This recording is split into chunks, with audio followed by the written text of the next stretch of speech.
Hola, ¿cómo estáis?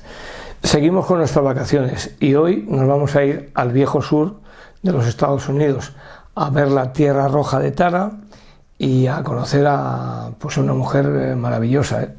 Ibais a decir Scarlett O'Hara, no. Vamos a conocer a Margaret Mitchell. Vamos a hablar de lo que el viento se llevó. Comenzamos.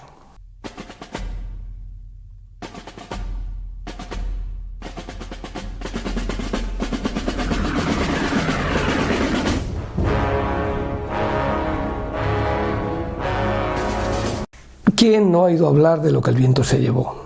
¿Quién no lo ha visto? Es muy difícil. Las generaciones jóvenes o más jóvenes, los veinteañeros, pues probablemente no le hayan visto, pero les suena el título. Si le dices, oye, lo que el viento se llevó, ¿qué es? Dice, una película. Te dirían, ¿la has visto? No, no la he visto. Vamos a hablar de ella, lo cual es añadir una muesca más en esta historia de esta obra maestra del cine, ¿no? Y sobre todo dándole las medallas a los que realmente las tienen que tener, no los que la historia o los cronistas se han dado enseguida. Ya sabéis que lo de las medallas hay dos tipos de medallas, ¿no? Las que se ganan en combate y las que se ganan o se reciben en tiempo de paz, ¿no? Vamos a hablar de las medallas de combate, las que mucha gente no pudo recibir, o no se ha hablado, y aparte, por supuesto, las que recibieron, que no hay que quitar el mérito a nadie. Bueno, pues vamos a ir viendo un poco lo que tiene esta película. Tiene tres directores, Victor Fleming, George Cukor y Sam Wood.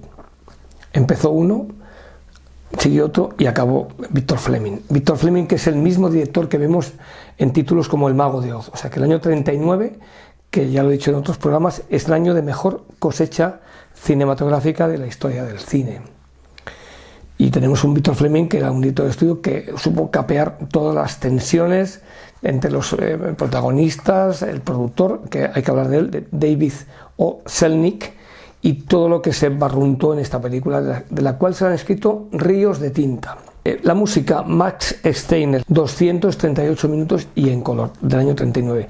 En España se estrenó Pámmense en 1952, o sea, como 13 años después. Y el argumento, ahí vemos una fotografía es una fotografía de estudio esta que vemos aquí, es una de las primeras pruebas que hicieron. La vamos a poner en pantalla grande porque la historia comienza en el estado norteamericano de Georgia en 1861, justo antes de declararse la guerra de secesión.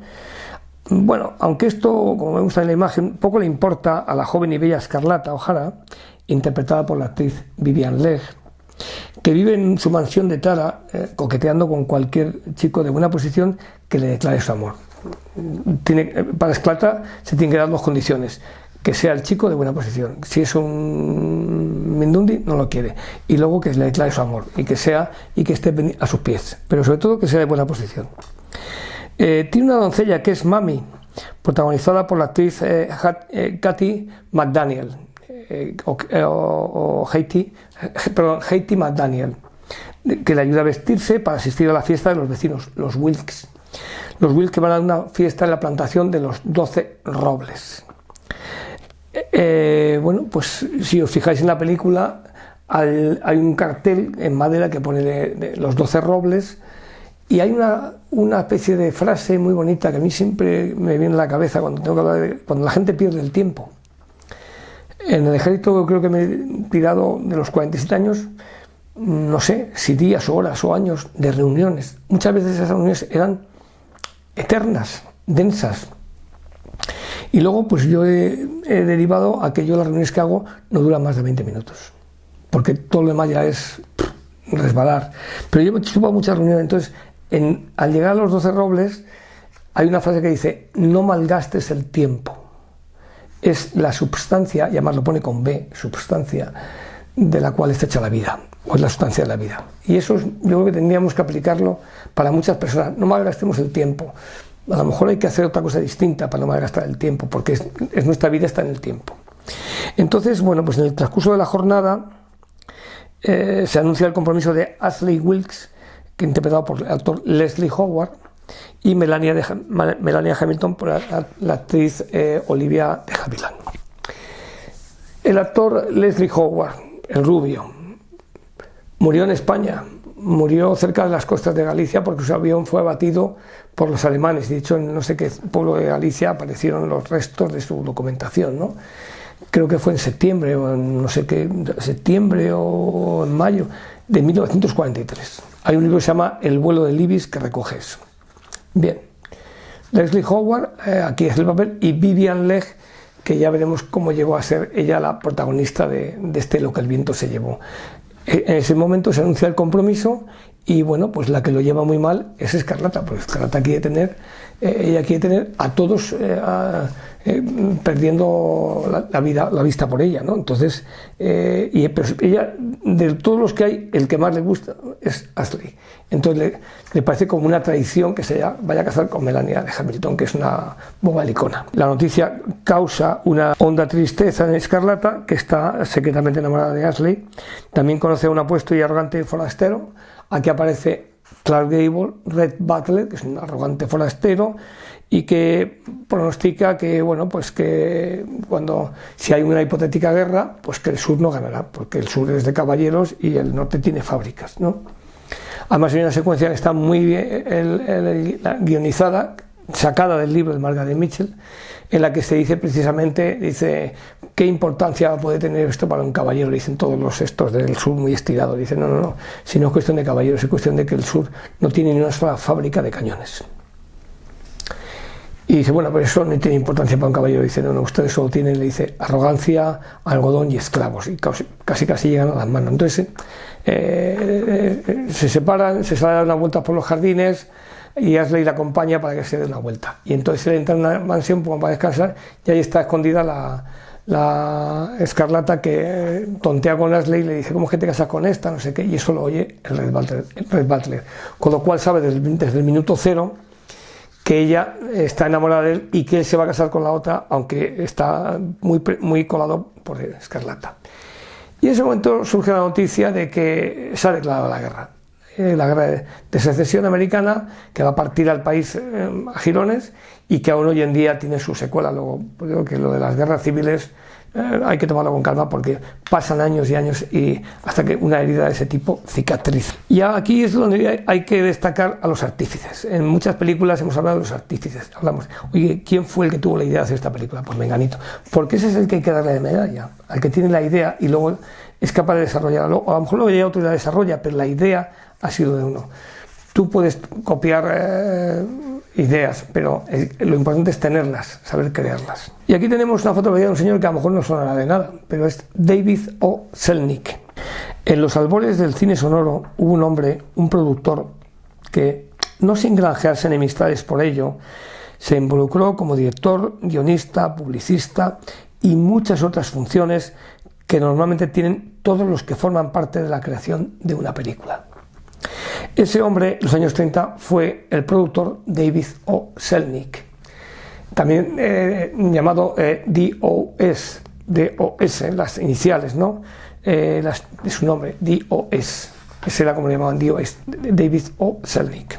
La aventura comienza en mayo de 1936, cuando Catherine Brown Kay, la que veis en la pantalla, colaboradora en el ámbito literario de este productor en la costa este de los Estados Unidos, le envió una sinopsis de Lo que el viento se llevó.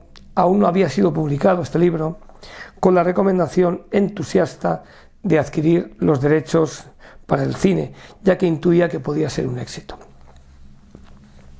Bueno, David O. Selznick al principio, se sintió reacio a comprar los derechos de una novela que transitaba o pivotaba sobre temas de la guerra civil americana. Era una cosa que no levantaba ampollas en la sociedad americana, y hablamos de los años 30, con lo cual aquí nos pasa igual, ¿eh?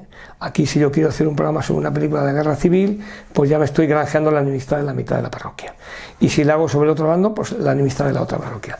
Luego tienen que pasar los años para que podamos hablar con cierta libertad, neutralidad y sobre todo respeto, que no se respeta, que no se respeta. Bien, entonces, bueno, David O. Selznick era reacio, pero finalmente, bajo la presión de algunos directivos y con cierto olfato profesional, adquirió los derechos por la astronómica cifra de $50.000. Desde ese momento y por espacio de 3 años, David O. Selznick tuvo una obsesión lo que el viento se llevó, llevarlo al cine, hacer la mejor película de la historia. Entonces, primero contrató a un guionista, Sidney Howard, para elaborar el libreto. Encomendó la dirección a George Cukor, que era el director de las actrices, que luego lo cambió. Rápidamente, tanto el guionista como el director fueron enviados a Atlanta para conectar con la autora Margaret Mitchell, que ahora hablaremos de ella. Margaret Mitchell, ¿quién fue Margaret Mitchell? Llegando a escribir a mano esas mismas frases introductorias: una tierra de caballeros y campos de algodón llamada el Viejo Sur. Búsquenla solo en los libros, porque es una civilización que se fue con el viento. Esto era su ideario y muy simple, y lo resumió diciendo, leo textualmente lo que decía David O. Selznick: lo que me diferencia del resto de productores es que a mí me interesan los miles y miles de detalles que conciernen a una película. Es la suma total de todas esas cosas lo que engrandece o destruye una película. Fue tan minucioso que los libretos que daban, los papeles que daban al sentarte a ver la película, que aquí se hacía también en España, luego desapareció, pues no sé, algún memo se le ocurrió no darlo. O a lo mejor es que la película no merece la pena hacer los libretos, que puede ser también. Pues él hasta estudió qué tipo de papel podían manejarse para que al doblarse no fuese rugoso, para no molestar al público de ver la película. Hasta esos detalles. O sea, hizo una selección de qué tipo de papel había que emplear para eso. Eso da idea de tal. Vamos a hablar de la escritora Margaret Mitchell. Cuando Clark Gable recibe el Oscar, esta película, diríamos la cantidad de Oscar que tiene, recibe el Oscar, Clark Gable dice: esta es la historia del Viejo Sur, esta es la historia de Margaret Mitchell. Margaret Mitchell era una mujer que, bueno, lo mejor es que veamos algunas fotografías de ella para hacernos una idea. Nació en 1900 en Atlanta, en el seno de una familia acomodada del sur de los Estados Unidos. Después del bachiller ingresó en un colegio superior para cursar la carrera de medicina, ¿no? Pero un año después, y debido al fallecimiento de su madre, dejó sus estudios para atender a la familia. Es decir, nunca pudo llegar a ser médico. Pues se dedicó a la escritura, y entre su afán de escribir, entre 1922 y 1926, se empleó en la redacción de un periódico que era el Atlanta Journal, donde firmaba bajo el seudónimo de Peggy Mitchell. Luego, si podéis ir a internet, buscar el Atlanta Journal y veréis los escritos de Peggy Mitchell. Era Margaret Mitchell. Pero ¿quién era Margaret Mitchell? ¿Cómo era? ¿Era alta, baja, morena, gorda, rubia? Habéis visto la foto, parece delgadita, ¿verdad? Pues era una mujer frágil, menuda, de fisonomía agradable y de 1,50 m de estatura. De carácter firme e introvertido. En 1925 contrajo matrimonio con Berin Upsap, del que se divorció un año después debido a su conducta irregular. Creo que le daba bastante al trinque. Y poco después se casó con un abogado, John March, con el quien compartiría su vida, pero no tuvo hijos. También tuvo una mala suerte, la enfermedad se cebó con ella. Desde muy joven, se le unió una lesión de tobillo, una caída de caballo, montaba bien a caballo, y eso se le complicó y degeneró en una artritis. En 1926, recién casada, esa lesión degeneró y le impidió trabajar en el periódico, porque no tenía que ir con muletas. Como consecuencia de esta lesión de tobillo, de la caída del caballo, de la artritis degenerativa, tuvo que estar 5 años tendida y sentada. 5 años. Luego, la primera cosa que quiero deciros es que cuando veáis lo que el viento se llevó, no penséis en Clark Gable, en Vivien Leigh, no. Pensad en esa fotografía, en Margaret Mitchell. Pensad en esta mujer que estuvo 5 años postrada y en 5 años, desde 1927, 28, escribió Lo que el viento se llevó, que no se llamaba así. Lo escribió en 5 años postrada, sentada, porque tuvo que estar sentada o tumbada 5 años. Incapaz de estar quieta y por indicaciones de su marido, decidió escribir una novela utilizando la máquina de escribir portátil que tenía en la redacción sobre sus delicadas piernas. Así, por una incapacidad, surgió la idea de escribir una novela que llegó a tener más de 1000 páginas. Autora exigente e infatigable, corregía sus escritos muchas veces. Varias de las vivencias de la novela fueron tomadas de historias contadas por su abuela. La tarea de escribir Lo que el viento se llevó le llevó más de 5 años, le llevó desde 1926 a 1936. 10 años. Luego, cuando veis esta película, vemos el trabajo de una mujer de 10 años. Desde el comienzo de 1935, la editorial Macmillan, a través de Harold Landman, insistió en conocer el contenido del manuscrito, porque claro, aquello tenía las proporciones mayúsculas y querían conocer ese manuscrito, que se hablaba de él, pero joder, queremos leerlo, queremos verlo. Y ella durante muchos años rechazó las visitas de Latham para leer su trabajo, alegando que no estaba concluido. A final del año 1935 la negativa se postró en aceptación y Latham, el editor de Macmillan, pudo ver el manuscrito. Viajó en tren y leyó la historia. La historia no se llamaba Lo que viento se llevó, se llama Mañana será otro día. Que es, si fijáis la película, si os fijáis, termina con esa frase. Si recordáis la visión y veis la fotografía de la despedida de Red y de Escarlata, y el texto es: pensaré en todo esto mañana en Tara. Allí me será más fácil soportarlo. Sí, pensaré en el medio de convencer a Red. Después de todo, mañana será otro día. 24 horas después de leer la obra, Latham envió un contrato para publicarlo inmediatamente. El ascenso fue meteórico. En 1936 se publicó y se vendieron los derechos para el cine. En 1937 se otorgó el premio Pulitzer, el más prestigioso de Estados Unidos, y 2 años después se realizó la película basada en su novela, que para siempre inmortalizaría Escarlata O'Hara.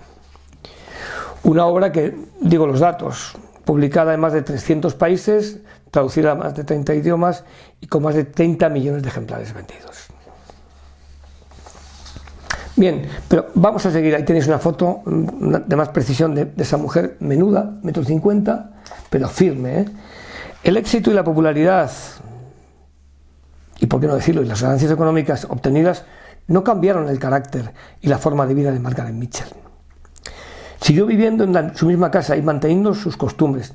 No le gustaba ser fotografiada, de ahí que esta fotografía tiene muchísimo mérito, porque es de las pocas que yo he podido encontrar y de las pocas que se dejó hacer. Continuaba haciendo su vida lo más sencilla y normal posible, contestando personalmente a todas las cartas que recibía. En 1945 su marido sufrió un ataque cardíaco que le dejó limitado y ella, al igual que había pasado con su padre, se convirtió en su enfermera y cuidadora permanente. La fatídica noche del 10 de agosto de 1949, Margaret y John aparcaron su vehículo enfrente de un cine al que se dirigían. Al cruzar la intersección de las calles Peachtree y calle 13, un coche descontrolado se precipitó hacia ellos. Su marido siguió avanzando para cruzar la calle. Ella intentó hacerle retroceder hasta la acera. Parece ser, según el atestado, que el conductor Hugh Gravitt vio los movimientos del hombre y al intentar esquivarlo atropelló a la mujer. Un conductor Gravitt, que había sido condenado más de 23 veces por conducir bajo los efectos del alcohol. Los norteamericanos quedaron sobrecogidos por la noticia. Margaret Mitchell ingresó en estado crítico y durante 5 días se debatió entre la vida y la muerte. Todo el país siguió angustiado los partes médicos. El 16 de agosto de 1949 falleció, no sin antes encomendar a John que destruyese los manuscritos originales de su obra. Voluntad que su marido cumplió antes de enterrarla en el cementerio de Oakland. Qué grande debió ser esta mujer. Cuántas catetas, cuántas torcebotas, cuántas memas salen todos los días por televisión. Y esta mujer no le gustaba ni fotografiarse. Margaret Mitchell, va dedicado a ti este vídeo. Y los directores. Hemos dicho 3 directores.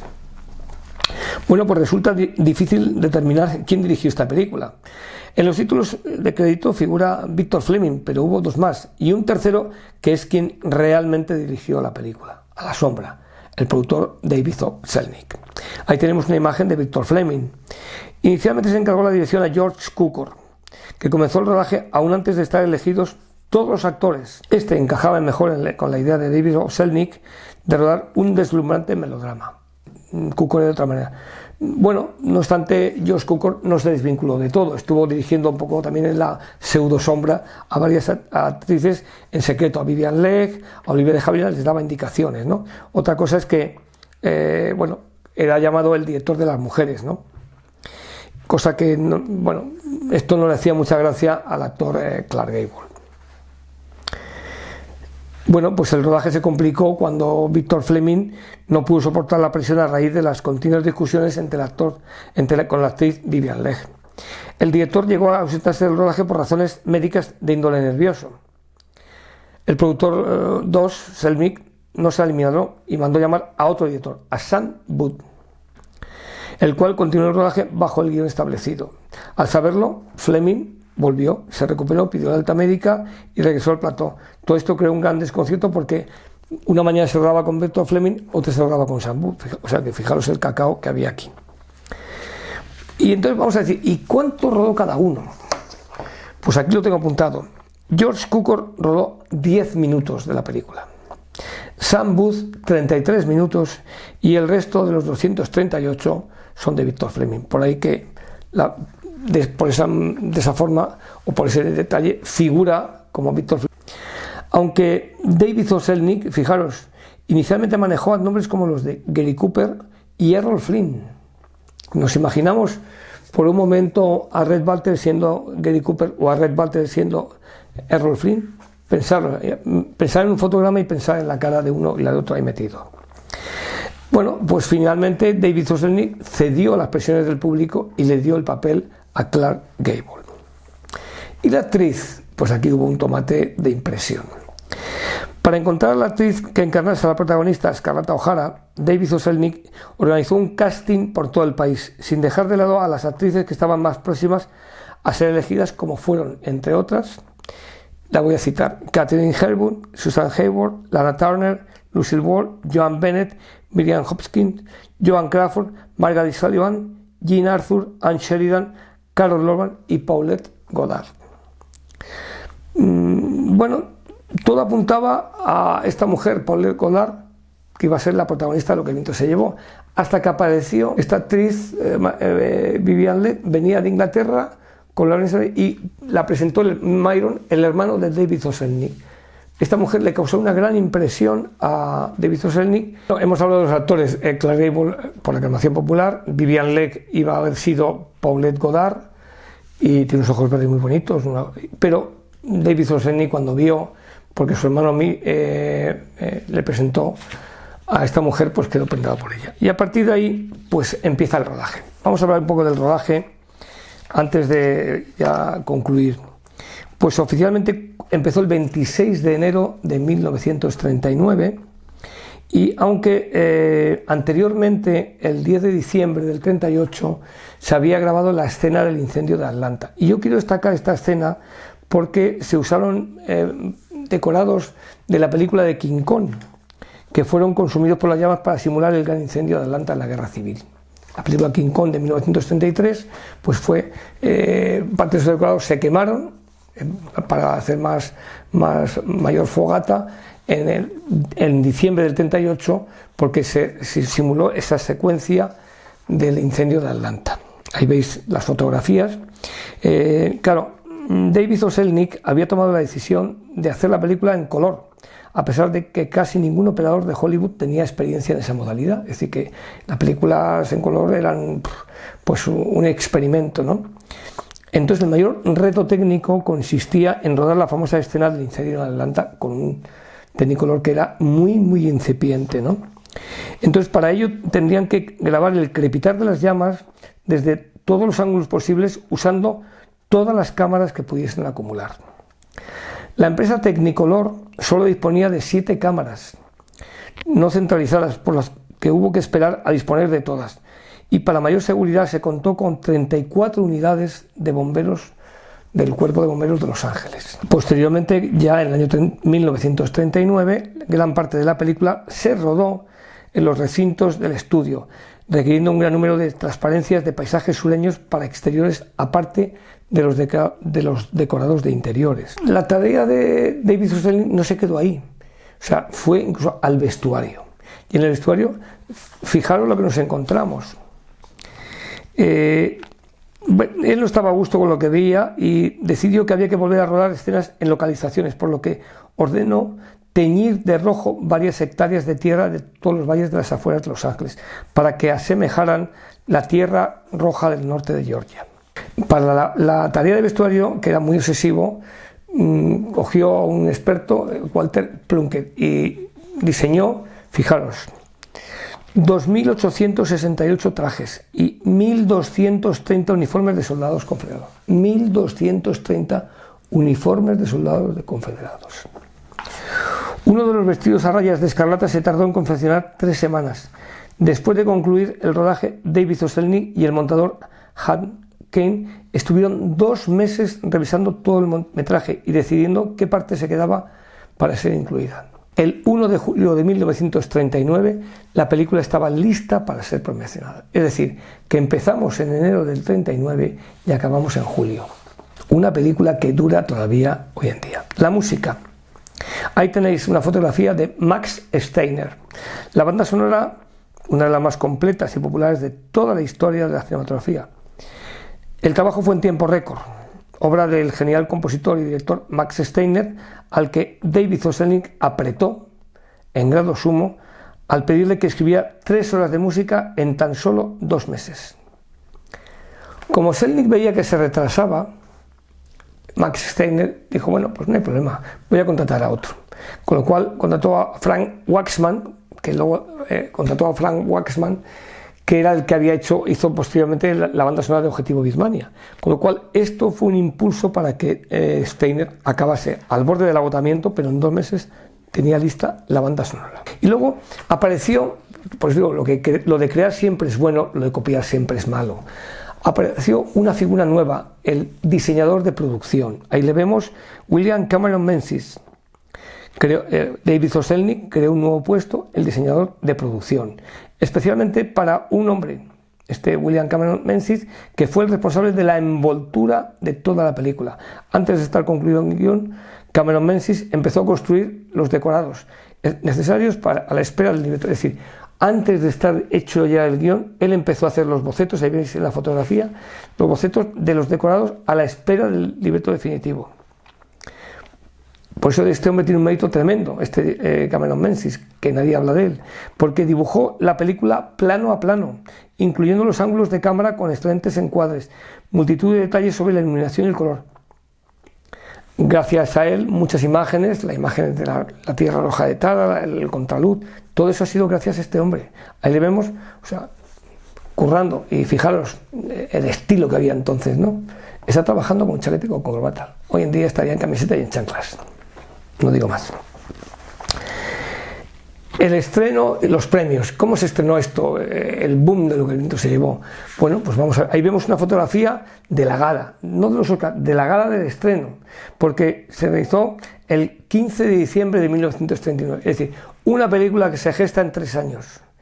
Se rueda desde enero hasta mayo y en julio ya está lista y se promociona, como veis en la fotografía, en diciembre de 1939. Y ahí veis, en esa fotografía veis de izquierda a derecha a Vivien Leigh, a Clark Gable, a Margaret Mitchell, a David O. Selznick y a Olivia de Havilland. Esto es el día del estreno, el 15 de diciembre de 1939.